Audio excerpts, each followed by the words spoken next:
everyone. Welcome to another What I Would Have Done Thursday, and today I thought it would be interesting to address an animated film, in particular a sequel to a more successfully made product that came before. And as you can see by the title, we're going to be discussing Secret of Nimh 2. Now, this film is definitely not in the leagues of his predecessor. It is probably fairly low brow for a sequel to something like what the original film brought. So I thought it would be interesting to discuss what I would have done to have made it, I think, a little bit more tolerable and a little bit better. And in case you don't know the Secret of Nimh, basically the Secret of Nimh revolves around this world where mice have basically live in their own little separate world, and then the humans come and do horrible experiments, and it's up to a little mouse or rat slash mouse. I still can't. I'm still confused whether they're rats or mice, because there's rats, but then there's ones that look like more mice. But it's up to Miss Bisbee to save the day. So yeah, that's really the first film in a nutshell. But there's a lot within the sequel that I'm going to explain to you that does not take its originals, or what really basically comes out of the Secret of Nimh 2 really doesn't resemble in any way, shape, or form what the original material was going for. And I'll sort of explain that as I'm going along with my reasonings as to what I would have done. So, not only does it not tie in with the original, but it doesn't seem like the tone of the animation reflects the original. If you look at the sequel, the animation is fairly colorful throughout.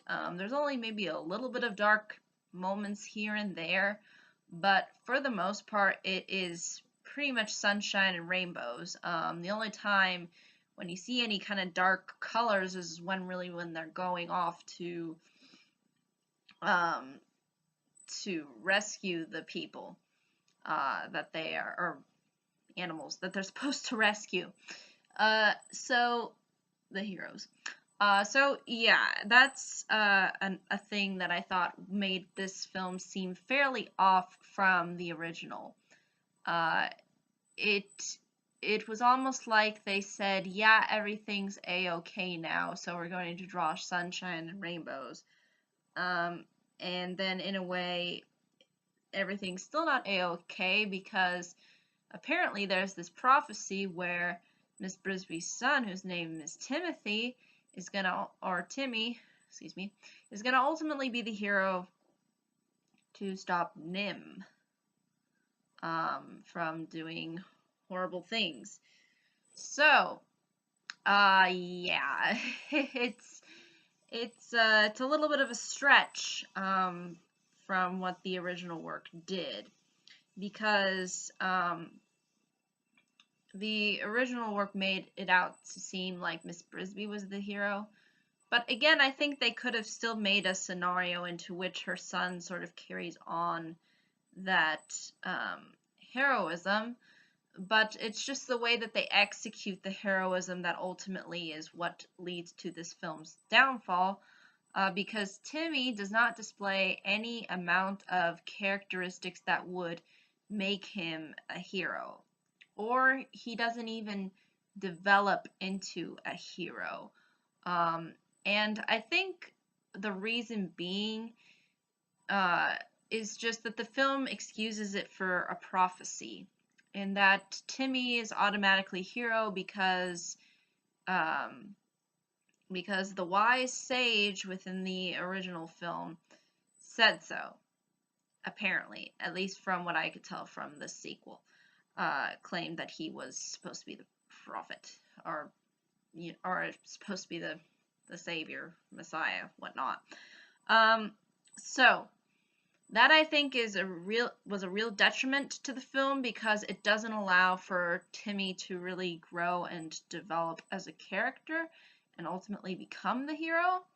So that definitely needed to be changed. I think if they took out the whole prophecy angle, they just made it seem like everything was happy-go-lucky dandy, and then ultimately something happens where Nimh comes in and basically, and the humans that are part of Nimh destroy the animal's habitat, and it's up to Timmy to ultimately rescue the rats and animals that end up being captured.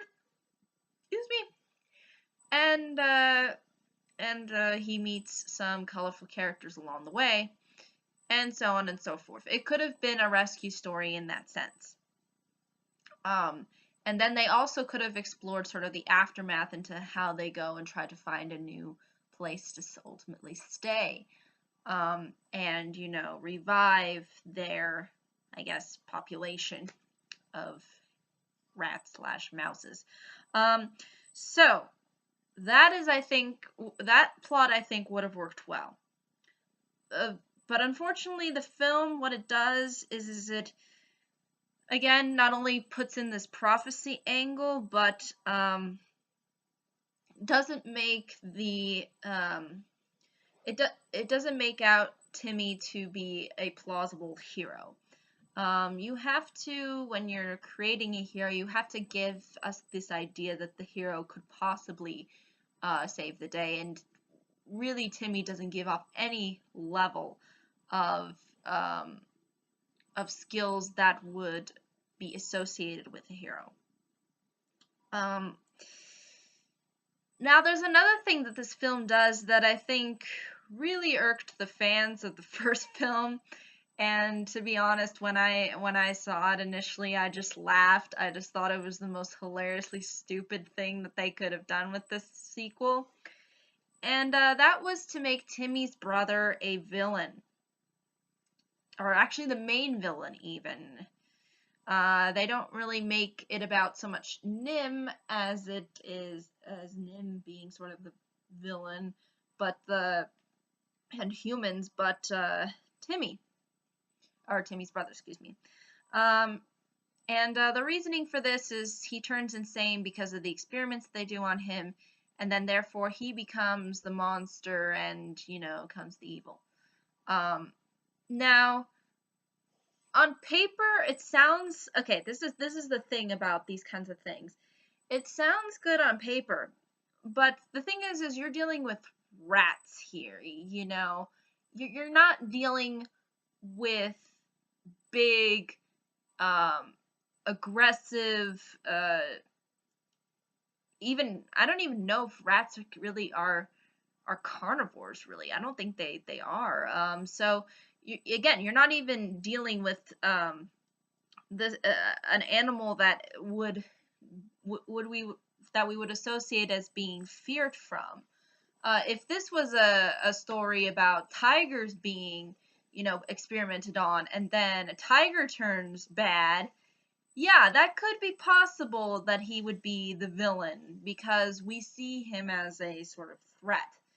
But when it's a rat, yeah, not as believable, and not as intimidating, not as scary. Just kind of, it just makes it feel like it's just the villain's just there for the sake of being there, just to create this kind of twist, when ultimately the twist can't serve itself well when you know that your villain is supposed to just be a crazy rat.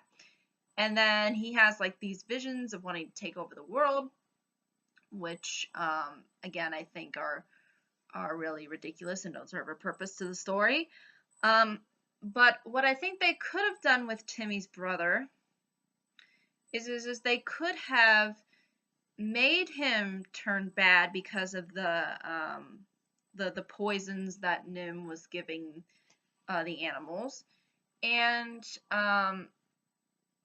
Timmy ultimately has to try to get away from his brother, um, and then somehow manages to turn him good at the end. That could have served, I think, as a good side plot, but not as the main focus. And again, making his brother the main villain is just ridiculous. So yeah, that definitely needed to be changed. Um, Again, they don't tie into the original well, and that they don't talk too much about Miss Brisby. She hardly plays a role in the film, which you think would be important. Might have been interesting if she was actually captured, and then Timmy has to go save her or something. And again, the fact that they don't even address Nim, even though that was again a very important part of the first film, and the fact that Timmy doesn't even know about it initially is just, I think, crazy. And again, it shows Timmy sort of like growing up, and there's one point where the brother is captured, but he's captured like a long time ago, and apparently Timmy doesn't do anything until then. So yeah, it makes absolutely no sense. And I think another thing that drags this film down even further is not only the tone of the animation, but the fact that they try to insert musical numbers. Now, these musical numbers are not only really weak, but in the original film there was no musical numbers from what I recall. And there was no focus on trying to slap songs together pointlessly. So yeah, those needed to be chopped up. Those needed to go away. And I think if they made some darker tones with the animation, had they tried to focus more on Timmy becoming the hero and ultimately stopping the humans, while at the same time saving his brother and his family too in the process, and kind of sort of take on that same role that supposedly really his mother took in the first film, then I think ultimately we would have had a better product at the end of the day. But unfortunately, that was not the case with this film. So yeah, I think though that's really ultimately all I can say in regards to this sequel.